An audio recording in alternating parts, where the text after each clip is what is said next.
The recall order goes out. Now a Morse key on one of the lead bombers sticks wide open, hammering its signal into the air with no pause. And the rest of the formation, still spread across the sky over Germany, now has a single continuous tone screaming into their headsets. And the original target, Gotha, is already scrubbed because the clouds are too thick, which leaves the men in those B-24 Liberators, dozens of them, staring at receiver needles flat against the right peg, the channel drowned under one unbroken carrier wave. So they turn their sights instead to whatever city lies beneath the next break in the overcast. When they punch through, they see a railway station, a legitimate target, they figure, which would be true if the city beneath them were a German city, but it isn't. The date is February 22nd, 1944. The city is Nijmegen. In just a few minutes, bombs will tear into its historic center and claim nearly 800 civilian lives officially. Historical assessments indicate the real number is higher, including unregistered persons in hiding and refugees whose names were never added to any ledger. For decades afterward, the official record remained quiet about what happened when Allied bombs fell on occupied territory. The formation was already fragmented before the Morse key jammed. Radio silence protocols, the kind of careful rule that sounds safe on paper, had left each crew alone with whatever they could see through their bomb-aiming optics.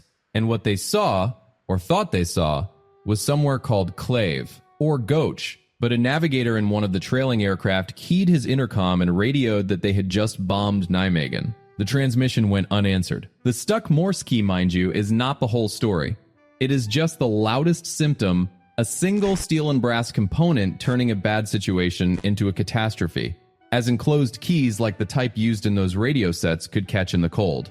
Especially at altitude, where the metal contracts just enough to hold a contact shut against its spring. And an open channel with no variation, no pause between dots and dashes is functionally useless. It becomes a noise, not a message. You can see the failure as clearly as a thrown track on a bulldozer. One part stops moving, and the whole machine slews sideways. But the men who could have stopped the bombing were not in those bombers. They were on the ground, in a control room, watching the recall fail, and waiting for the silence that never came. The bombs hit Nijmegen anyway, and the explosions erased the railway station and carved open the streets around it. The silence that followed was political, as the Dutch government in exile in London decided within days to say nothing. They maintained that silence for 60 years to protect the Allied alliance. The story the world heard was that the pilots simply got lost. A navigational error, a tragic mistake, the fog of war. But the stuck Morse key kept transmitting a continuous wave of noise until somebody finally lifted their finger, and by then, the bombers were already home. The recall order begins as a series of dots and dashes, a few short pulses, a long dash, and a pause, as an operator in England taps it out on a standard issue key. A sealed metal case keeps the internal components airtight to prevent sparks near fuel fumes. But 18,000 feet over the North Sea, the radio operator on one Liberator has a jammed key. The brass actuator is locked in the down position, not sending any message. It just holds the transmitter wide open, creating a solid carrier wave that blankets the channel. And across the formation, that flat tone steps on the frequency, blocking the crews from signaling back to confirm and coordinate. The key is an enclosed design, the sort the RAF uses to avoid igniting fuel vapor, and a clip over the actuator knob can hold it down deliberately as a beacon if the bomber ditches. A bump, a cold weather hang, or a careless elbow can also engage it by accident. Once it locks, the transmitter becomes a brick, pumping out an unkeyed signal that owns the frequency, with no dots, no dashes, just a steady hum that steps on everything else. And the recall, already delayed by 30 minutes of verification and fear of German spoofing, gets swallowed whole, yet the mission clock keeps ticking, the original target Gotha is buried under cloud, and the H-2X radar set cannot see through it. The command to abort does go out, but only to those groups still in radio contact. Fragmented now, a formation drifts over the Netherlands, 60 kilometers into what should be enemy airspace, as some turn back and others do not. The mission commander has already authorized targets of opportunity, which is standard procedure when the primary is scrubbed, and through the scattered overcast, a city appears. A railway yard, because rail yards are always worth hitting. Seeing the layout and architecture, it looks German, maybe Clave or Goch, just across the border. Perfectly legitimate, so the bomb bay doors open. What the pilots cannot see is the St. Stephen's Tower, the infant school, or the market square filled with shoppers. They see a target and run their checklists. The crosshairs settle, and as the first bomb leaves the rack, the city below receives no warning. At 13:16, the siren winds down. After the all clear, Nijmegen exhales. Shopkeepers pull back their blackout curtains. The market square fills again with the ordinary friction of a Tuesday afternoon in an occupied city, as people run errands and queue for bread. Up in his post, Watchman Van Oss makes the decision that defines the next 12 minutes. He does not reactivate the siren. The all clear is given. That much is protocol after an air raid warning proves to be a false alarm, or when the threat has passed. But the siren is a switch, not a one-way valve. It can be thrown again. It should be thrown again the moment new aircraft are spotted, the moment engines are heard approaching from the wrong direction, the moment anything feels off. Van Oss hears those engines because he must, as 14B-24 liberators do not whisper across a winter sky but thrum through it, a low vibration you feel in your ribs before you register the sound. Every person in Nijmegen who has lived through 4 years of war knows the difference between Allied bombers passing overhead en route to Germany and Allied bombers descending into attack posture, their formations tightening, their bomb bays opening over your rooftop. But the siren stays silent. When the first bomb leaves the rack at 13:28, it brings the sudden impact of 144 brisant bombs, 500 pounds each. Designed to shatter reinforced concrete, they instead strike 17th century brickwork and a 400-year-old medieval city center. The brisant bombs penetrate buildings, collapsing floors into cellars. Mixed into the payload are 426 shrapnel shells, 20-pound canisters that burst at roof height, scattering steel fragments across the streets below. The railway station takes hits as the bombs meant for it do fall on the marshalling yard, crater the tracks, and tear open rolling stock. But the station is not where the formation's center of gravity lands. As the bombs walk across the city, stepping through residential streets, through the market, through the historic core. St. Stephen's Church absorbs a direct strike, its tower cracked open and its roof collapsing into the nave. The infant school, houses along Birchstraat, shops, and bakeries are reduced to rubble. Because the all clear had sounded, the people are not in shelters. Civilians engaged in the mundane postures of daily life are caught in the open by ordnance designed for hardened targets. The shrapnel shells affect military personnel and civilians alike, indiscriminately striking those in the streets. And the sequence does not pause between impacts, so 12 minutes after Van Oss gave the all clear, everything in a half-kilometer radius of the city center is transformed into two categories: what can burn and what cannot. The fires start almost immediately, gas lines ruptured, coal stoves overturned, centuries-old timber framing catching like kindling. A column of smoke rises above Nijmegen that will be visible for miles, a marker of something gone irreversibly wrong. Dust hangs in the air, coating survivors in a fine gray powder as they search through the rubble that used to be landmarks. Survivor accounts emphasize one immediate detail: the bombers were American, the wings bore a white star, and the liberators flew under Allied command. The explosions that collapsed the infant school and struck the historic center were from munitions dropped by Allied forces. As the dust settles, the first survivors look up at the dissipating contrails and the American markings disappearing toward the horizon. The question that defined the next 60 years began there, unspoken but understood by everyone who saw the star. Within hours, the Nazi propaganda apparatus swings into action, seizing the moment to frame the narrative before anyone else can speak. Across the occupied Netherlands, posters appear on public walls, on tram shelters, in shop windows. Each one a stark design. A weeping Dutch child sits amid rubble. Above her, the silhouettes of Allied bombers recede into the distance. The English translation cuts straight to the point. With friends like these, who needs enemies? Underneath, the finer print blames Jewish capitalist leaders in London and Washington, a standard Nazi trope that ties the bombing to a global conspiracy. The Nazis also claimed that the Dutch government in exile gave permission for the attack. But that was a lie, and the public recognized the propaganda for what it was. After 4 years of occupation, the Dutch had learned to identify when an official pronouncement was trying to deceive them.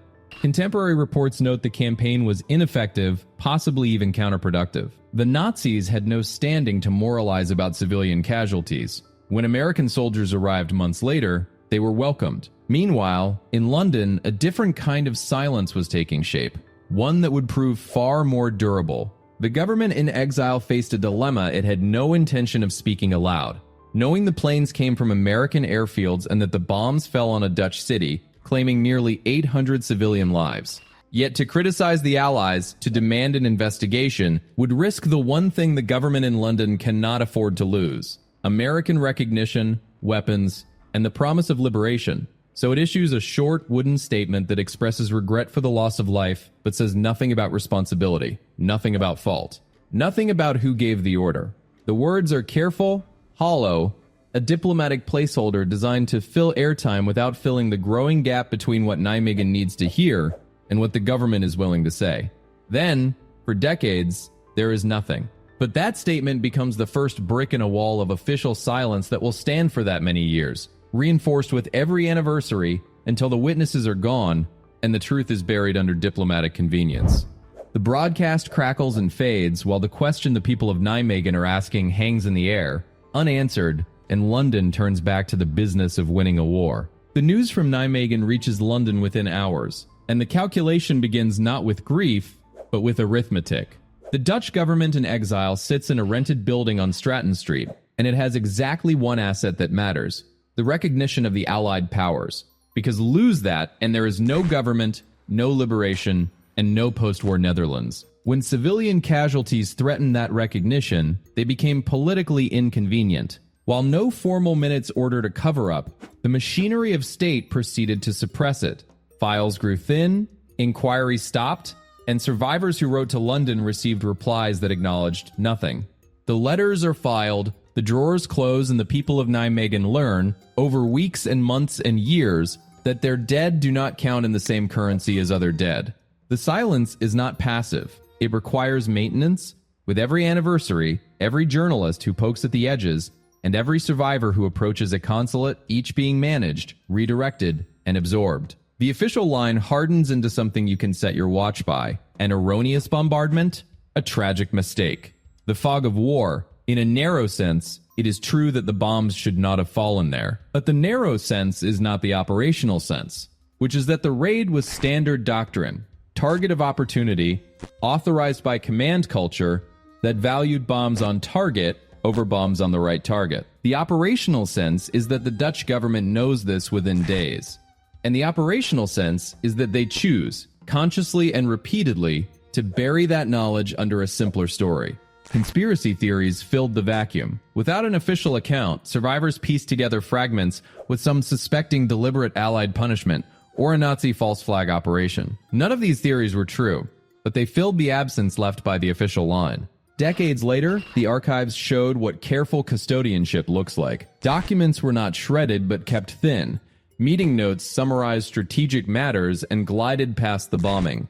While correspondence relied on the passive voice, casualties were sustained, damage occurred. The matter is under review.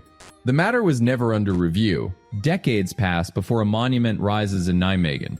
Decades of anniversaries marked in private in living rooms and church basements, while the official Netherlands looked elsewhere. The dead wait, the wounded wait, and the children who pulled their classmates from the rubble wait. And London, through every one of those years, maintains the position it adopted in the first 48 hours. The national interest requires that this matter not be discussed. So when the Foreign Secretary, Baron Michiels van Verduinen, climbs the narrow stairs of Stratton House on the 24th of February, the news he carries has already been compressed into a tight official knot. 2 days ago, American bombs shattered a Dutch city, and now he must tell the Queen of the Netherlands that her people are buried under the rubble of a friendly attack. She received him in a sparse office overlooking Piccadilly and listened for the full report. According to accounts of the meeting, she made a hard-headed assessment of what her country could afford to lose. She looked across the desk and saw the stakes clearly. It was not expedient to protest at the U.S. government. The assessment was cold but lucid from a government in exile relying on the goodwill of the power that executed the raid. A formal complaint risked Washington reassessing Dutch legitimacy. Years later, the government claimed they had to restrain her from protesting, but the record of that meeting indicates a monarch who calculated the diplomatic cost and opted against it. Instead, she demanded a written statement prepared for her eyes alone. Her ministers drafted it knowing the facts: a botched recall, a misidentification, and a city with no warning. The intended use of the document remains unrecorded. The Queen read it, set it down, and gave no further instruction. In the corridors, her cabinet is in turmoil. Several ministers on the verge of resigning, dismayed by the authoritarian swiftness with which the decision was made. But the Queen's word is final. No protest will be lodged with Washington. The government in exile will practice a careful self-censorship, not out of cowardice, but out of a cold-eyed understanding that the liberation of the Netherlands depends on American goodwill, and that is the shape of the cover-up. The archives from these days, when historians finally see them decades later, are notable for what they lack. No formal minutes, no debates, just an envelope sealed inside a cabinet. The written statement goes into that envelope, and the envelope is placed inside a ministerial folder, a folder that remains closed to this day. The war ends, liberation comes, and the official language begins to set like concrete. The phrase gets repeated by bureaucrats, by inquiry boards, by successive governments. Erroneous bombardment, carrying the weight of finality without the burden of detail. A mechanical explanation that asks no follow-up questions. A stuck key, bad weather, mistaken target, and then silence. 78 words, more or less, and the matter is settled. But not for the survivors. They know what the sky looked like that afternoon, they know the markings on the wings, and you can tell a man that his eyes deceived him, that the bombers he saw were German planes in disguise, that his own memory is the thing that's faulty. And you can tell him that for a decade, for 2, for 3, and some part of him may even start to believe it, because the alternative is harder to carry. The silence deepened the impact. The Dutch government, back in its own country, kept its diplomatic posture fixed forward toward the Allies and NATO. Raising the question of Nijmegen meant opening a ledger the government avoided auditing, so the records stayed thin. The 60-year arc of this is not a dramatic collapse, but a slow erosion, piece by piece, as the monolith of the erroneous narrative weathers while a researcher here pulls at a thread. A document there surfaces from an archive that was never supposed to yield it. The pilot's own statements, some of them recorded immediately after landing, tell a different story than the one that made it into the press releases. Because men radioed in that they had bombed Nijmegen. They said it while the smoke was still rising, and that fact was known. But it was set aside. So the contradiction sits there, embedded in the record like a misfiled page, waiting for someone to notice. And when someone finally does, when the accumulated weight of evidence forces the question, the answer that emerges is not ambiguous. The attack was not a mistake in the way the public had been told. The target was chosen, the execution was catastrophic. But the choice was real. What that choice meant, and how it fit into the larger machinery of the air war, is a question that demands a wider frame. And a researcher now holds a document that contradicts the official line outright. But the real answer was never in a single folder. It was in the scale of the operation itself, a scale so vast that even this disaster could be treated as a rounding error in someone else's briefing room. To understand the scale that swallowed Nijmegen, step back into the briefing rooms of February 1944, where Operation Argument, known as Big Week, is already laid out on the wall maps. The campaign runs from the 20th to the 25th. Over 3,000 sorties by the 8th Air Force dropped nearly 10,000 tons of bombs on German aircraft factories. Before the first engines turn over, the planners have already run the numbers on daily loss estimates of 7 to 18%. Accepting that the mission is worth sacrificing 3/4 of the bomber force, 736 aircraft out of 981. This was the industrial-grade arithmetic of a campaign that needed to destroy the Luftwaffe's fighter production before the invasion of Europe. On the first day of Big Week, 1,000 bombers strike Leipzig, Braunschweig, Gotha, and Oschersleben, sacrificing 21 bombers and 4 fighters.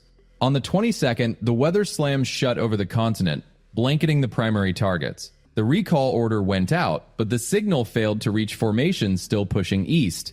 Under a standing directive to find a secondary target, the bomber stream splintered.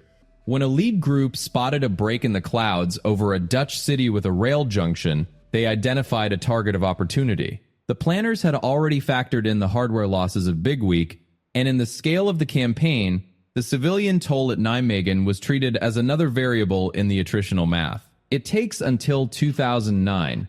A historian in Nijmegen sits down with a stack of archives and a single question: what really happened on February 22, 1944? His name is Joost Roosendaal. He holds the chair in War and Freedom at Radboud University, and he specializes in political culture history, with a focus on revolution and the Second World War. When Rosendahl opens the files, he comes armed with a historian's training and a decades-long immersion in civilian perspectives on occupation, collaboration, and resistance, not as some amateur sniffing around the edges of a tragedy. He approached the official story critically, noting that for years the Dutch government in exile and its successors had told a single, unchanging narrative: the bombers made a mistake. A navigational error meant they intended to hit Kleve or Gook, German towns just across the border.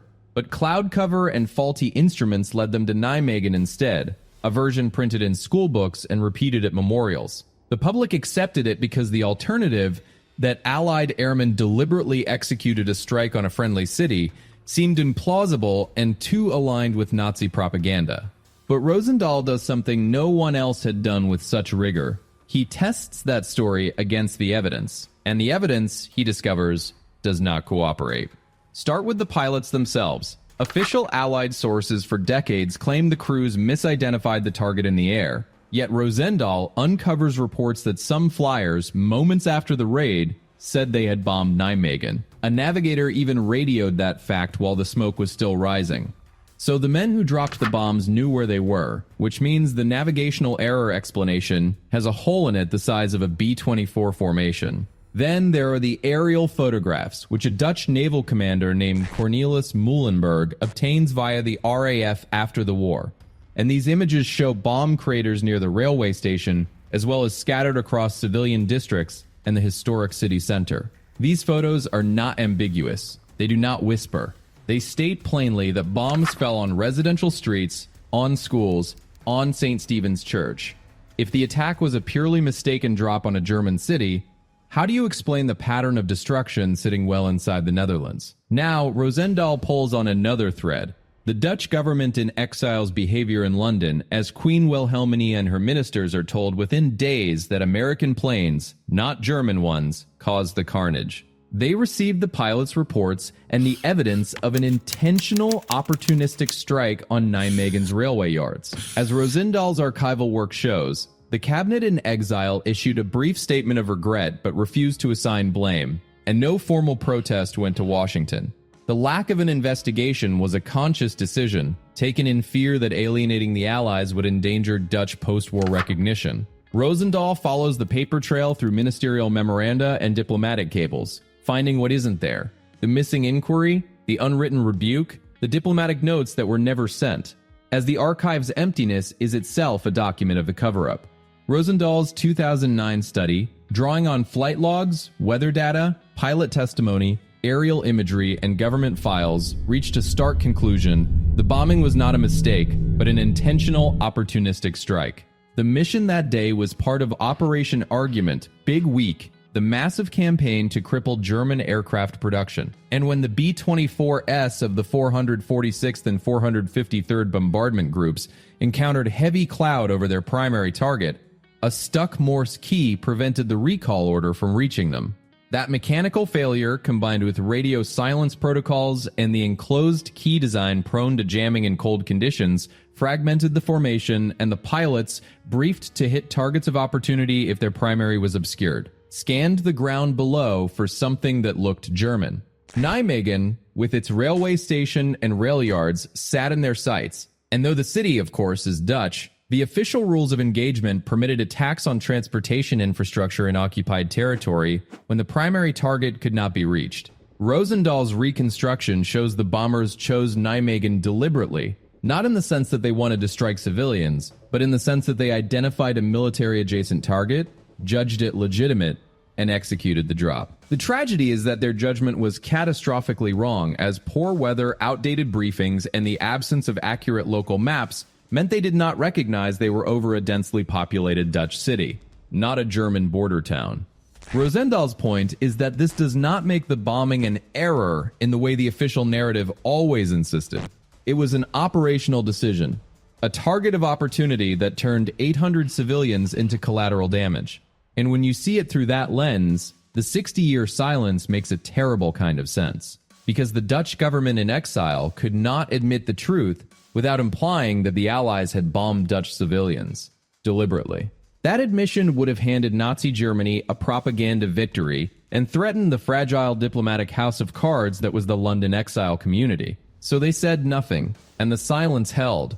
As decades passed, the official line hardened into received wisdom. School children learned about the erroneous bombardment, and the monument to the dead, when it finally went up in 2000, bore no hint of the real story. Rosendal's study, published in 2009, snaps that silence apart, but he does not traffic in conspiracy theory or claim malice. He simply lays out the evidence and follows it to its logical conclusion.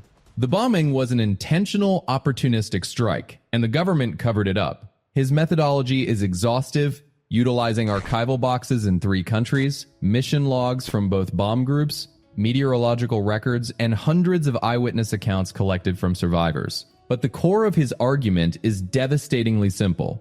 The men who dropped the bombs said they bombed Nijmegen, the photographs prove civilian areas were hit, and the Dutch government knew within days and chose to look away. Take those 3 facts together and the official story crashes under its own weight.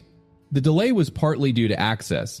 As government files stayed sealed for decades, witness memories faded, and researchers needed institutional backing to piece together scattered records. But another part is the sheer weight of what Rosendal was up against, because the official narrative had the inertia of state power and national embarrassment behind it, and challenging it meant fighting through layers of institutional defensiveness, polite evasions, and the quiet, unspoken understanding that some truths are better left undisturbed. Rosendal documents a system failure, a cascade of technical malfunctions, doctrinal flexibilities, and command cultures that made the civilian casualties predictable. And in that system, the cover-up is not an afterthought but is built into the machine, where the same institutional reflexes that minimize embarrassment, protect alliances, and guard reputations are the reflexes that leave 800 dead unnamed on a monument for 6 decades. Rosendal writes, "This was not a mistake. This was a choice. The photograph of the mass grave, when it fills the frame, shows the faces of the people who have always known that. The mass graves were dug in the frozen ground of February 1944. Officials recorded 763 bodies. Among those 763 were 24 children and 8 nuns from an infant school on the corner. When the bomb struck, the school collapsed into its basement, leaving no survivors. That single blast destroyed a classroom of children who had been told to come out of the shelters because the siren had given the all-clear 12 minutes earlier. So the all-clear was a lie, but at 13:16 the watchman waved his arms, the city exhaled, and people stepped into the pale winter light, and for a few minutes, Nijmegen was just a city again. Mothers pulling coats onto their children, shopkeepers lifting shutters. Then the bombs hit at 13:28, 144. Heavy brisant bombs plus over 400 shrapnel shells walking across residential streets and across the historic center. The railway station was heavily damaged, but the bombs did not stop there. They fell where people lived. St. Stephen's Church, the old stone heart of the city, took a direct hit, its tower, which had stood for centuries, coming apart in a rolling cascade of brick and dust. And St. Augustine's Church was gutted. The railway yard, the intended target, still stood, but the city around it lay in ruins. Gravediggers worked by lantern light. Officials wrote names on a list that grew longer by the hour, though many would never be added. Nijmegen in 1944 held hundreds in hiding. Jewish families, Onderdikers, and men who had refused to sign the loyalty oath. Existing in the gaps without registration cards, they went unrecorded when the bombs fell. Their names remained only in the memories of neighbors, meaning the true casualty count is higher. Among the ruins of the infant school, a blackened child's shoe was recovered. It belonged to someone who vanished from every official record except the gravedigger's count. Years later, a monument will stand in the Radhuishof, but the missing remain in the ground, in the silence between the carved names. And then, decades later, a monument rises in the Radhuishof. It is called De Schommel. It lists 763 names, among them 24 children and 8 nuns from the infant school. The monument did not appear in 1945, 1950, or 1980. By the time it was built, nearly 6 decades had passed. The monument greets a generation for whom the raid is a photograph, not a memory. The decision of when to honor the dead lived elsewhere. It lived in the offices of the Dutch government in exile, where diplomats weighed protest against risking the alliance, and chose quiet. And for decades, the official line held, an erroneous bombardment, a tragic mistake, the kind that happens when hundreds of bombers fly into bad weather and navigators squint at unfamiliar maps. The phrase was repeated by officials in reports, in cables, at briefings, a mantra that outlasted the war, the occupation, and even the first decade of peace. But in the archives, tucked into files nobody reopened, the real story sat undisturbed, waiting for someone stubborn enough to dig. Historians later proved it was a deliberate target of opportunity, not a misidentification. The decision was made with eyes open, however clouded by faulty intelligence and mission momentum. Joost Roosendaal published his study in 2009. By then, Deschamel had been standing for 9 years, a monument built before the state could admit what the pilots had reported while the smoke still rose. So the truth arrived after the stone, and that refusal, that careful bureaucratic avoidance, lasted so long that the difference between error and intent became, for many, an almost purely academic point. Within days, officials in London knew American planes had bombed a Dutch city, yet they said nothing. They filed the Queen's statement that it was not expedient to protest at the US government and closed the folder. The quiet held for so long, the bombing was a byproduct of strategic bombing doctrine, and admitting it would complicate the narrative of righteous liberation, so the state chose narrative over honesty. That choice marks the monument. A monument erected after all that time says, "We remember," only after it became politically safe to remember. The names are there, 763 of them carved into the stone, but the story of the evasion is not on the plaque. You stand before Deschamel, observing a public memory that was delayed for 60 years.